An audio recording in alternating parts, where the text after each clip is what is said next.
Suburban Ghetto. They don't want to hear my story. Poor little rich girl talking about she loves hip-hop. What you know about hip-hop? You don't know nothing about hard knocks.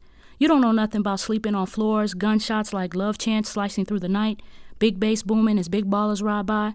You don't know shit about hip-hop and hard knocks. City streets are like strangers to me, being raised in seclusion on a cul-de-sac in a gated community. Nighttime was quiet and serene, peaceful, wrapped in the quiet bliss of the wealthy. To my parents, both ghetto children made good. My brothers and I were lucky to live inside the shelter of anonymity, far away from the temptation of the streets.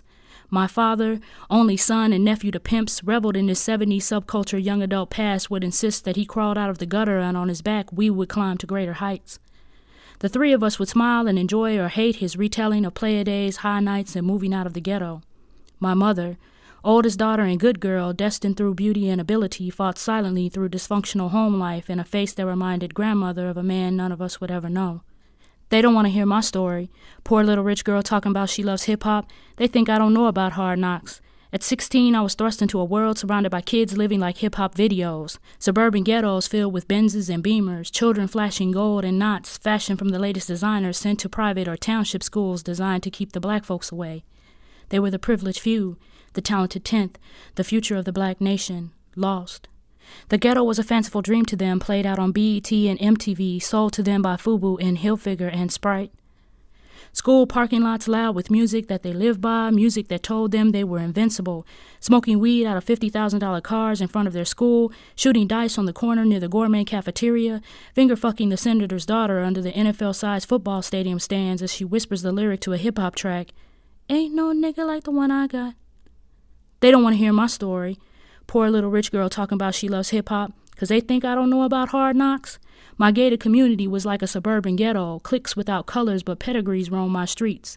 If you weren't a part of the Jack and Jill Society, or your dad wasn't a member of 100 black men, or your parents weren't in the right Greek organization, or didn't donate to the right causes, or you were subject to an emotional beatdown that could leave you scarred for life. You see, it wasn't about missing the Brady Bunch on TV that made my friend down the street commit suicide. It was the fact that her family lost his pedigree because her father had trusted the wrong accountant and, well, Daddy was no longer wealthy. And the for sale sign on her lawn was like gunshots, babies wailing, pissy smells in hallways, and visions of the new apartment where she shared a room with her sister just became too overwhelming or frightening, or suicide just looked like a damn good way out of living a life without. I don't know why they don't want to hear my story. Poor little rich girl talking about she loves hip-hop. It might be because they think I don't know about hard knocks. But money doesn't buy love, nor does it buy friendship. It doesn't stop rape and violence, it just hides it. Money can silence the tiny voice of a girl trapped inside the home of an alcoholic mother and the father that greets her with pants unzipped at midnight. Money can silence justice as the mayor's son sniffs cocaine off the pussy of a powerful attorney's daughter in the middle of the day. Money can silence the hushed voices discussing why 14-year-old Mary's baby daddy is the governor's 18-year-old son.